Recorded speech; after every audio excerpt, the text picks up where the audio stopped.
Selamat petang dan salam sejahtera. Saya Daniel Anthony dan anda sedang menonton Sekilas Fakta untuk petang ini 21 Julai 2021.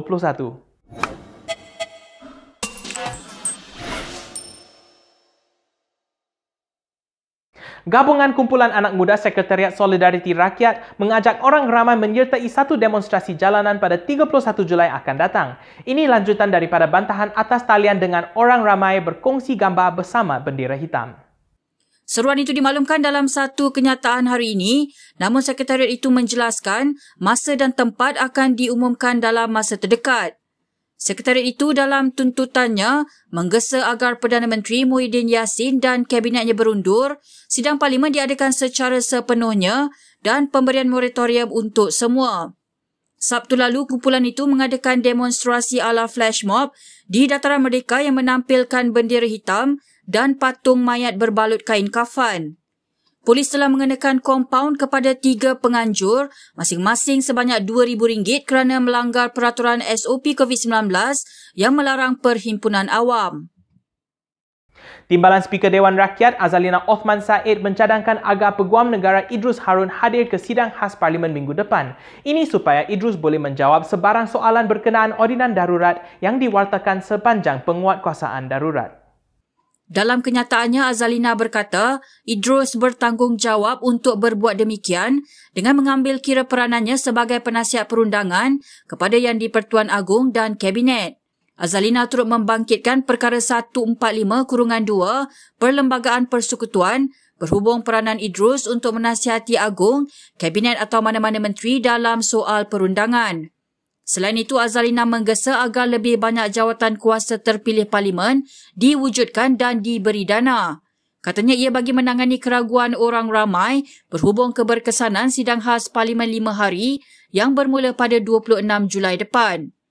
Sementara itu, Ketua Pembangkang Anwar Ibrahim menjangkakan sidang khas parlimen minggu depan tidak akan berlangsung dalam suasana tenteram. Ini berikutan jadual menunjukkan sidang khas itu akan diisi sepenuhnya dengan taklimat menteri. Dari awal ada usaha penipuan, ya. Tengok cara angkuh speaker jawab, kemudian menteri-menteri menjawab bagi pihak speaker. Dia tidak langsung memahami dan menghormati institusi. Jadi kita, pendirian kita tidak terlangsung, sidang parlimen mesti beri ruang perbahasan, perdebatan, pengundian. Anwar berkata demikian dalam sesi bual bicara atas talian yang disiarkan di Facebook semalam. Sebelum ini, beberapa ahli parlimen turut menyatakan bantahan, antaranya Syed Saddiq Abdul Rahman yang membangkitkan hak ahli parlimen untuk bersuara dan mengundi di Dewan Rakyat. Berita seterusnya, pengerusi Majlis Ahli Parlimen Perikatan Nasional Syahidan Kasim menggesa UMNO untuk membuka pintu rundingan bersama Perikatan Nasional. Kata Syahidan, parti itu perlu bekerjasama dengan PN jika mahu menang besar dalam pilihan raya umum akan datang. Memetik laporan utusan online, ahli Parlimen Arau itu berkata, rundingan bersama PN perlu memandangkan timbalan Perdana Menteri Ismail Sabri Yaakob merupakan pemimpin kanan UMNO. Dalam laporan sama, Syahidan mendakwa majoriti ahli Parlimen BN iaitu sekitar 37 daripada 42 orang kekal menyokong kerajaan PN. Syahidan juga dipetik utusan online berkata, dia akan bertemu Presiden UMNO Ahmad Zahid Hamidi untuk meminta seluruh pemimpin BN menyokong PN. Untuk rekod, PAS dan Gabungan Parti Sarawak GPS telah menyatakan sokongan kepada Perdana Menteri Muhyiddin Yassin yang kini didesak UMNO agar meletakkan jawatan. Selain itu, rakan UMNO dalam BN iaitu MIC dan MCA juga telah menyatakan sokongan kepada Muhyiddin.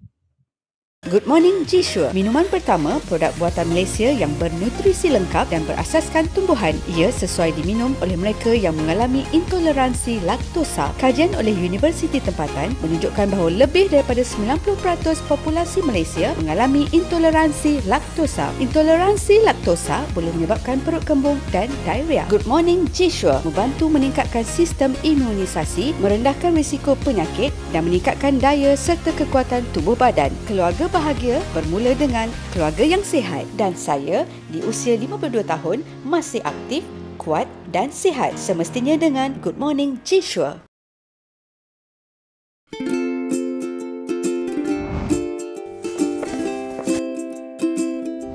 Shellfish, red meat and beer. If you love indulging in these foods, you may end up with high uric acid level in your blood. These foods consist high level of purine, a substance that will eventually break down into uric acid and be excreted through our urine. It is recommended that the amount of dietary purines should be kept between 600 to 1,000 milligrams per day. Having too much uric acid in your blood can cause attacks of gout. It can also cause kidney stones and blockage in the kidney. The crystallization of the excessive uric acid in your blood can be eased by reducing purine-rich food to only 100 to 150 milligrams daily, maintaining a healthy lifestyle, and consuming urinary alkalinizer like Ural.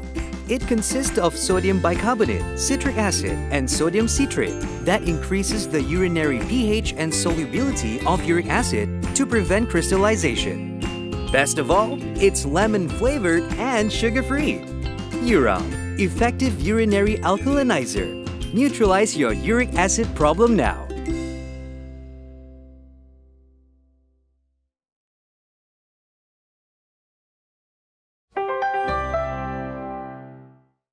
Pasukan Humanitarian Mission for Palestine dinasihatkan untuk pulang ke Malaysia susulan keadaan yang tidak menentu di Gaza. Timbalan Perdana Menteri Ismail Sabri Yaakob berkata demikian kepada ketua pasukan itu Aziz Rahim yang kini berada di Kahira, Mesir.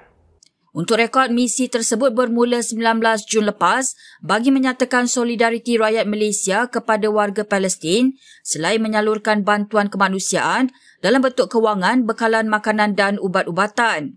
Ini susulan serangan tentera Israel ke atas wilayah Gaza yang menyaksikan kemusnahan harta benda selain mengorbankan lebih 250 warga Palestin.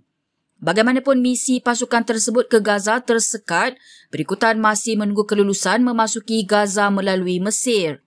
Bagaimanapun, Aziz dan pasukannya kemudian berlepas ke Jordan bagi mengagihkan bantuan makanan di 3 kem pelarian warga Palestin di negara itu.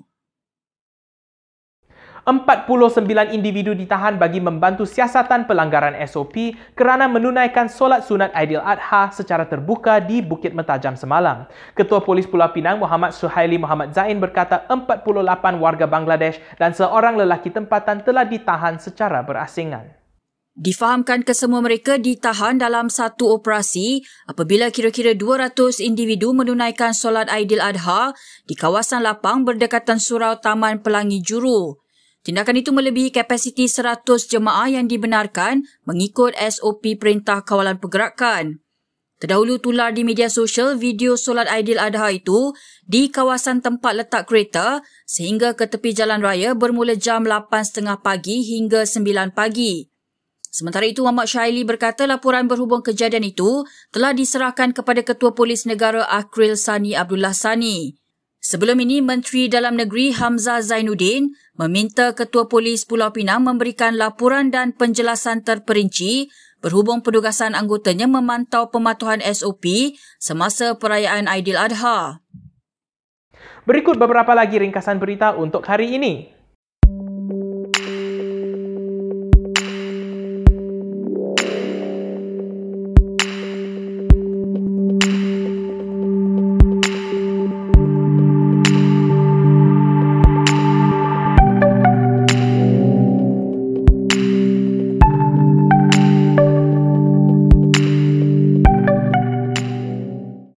Baiklah, sekian sahaja daripada saya Daniel Anthony untuk sekilas fakta pada petang ini. Untuk lebih banyak berita, anda boleh melayari kinitv.com.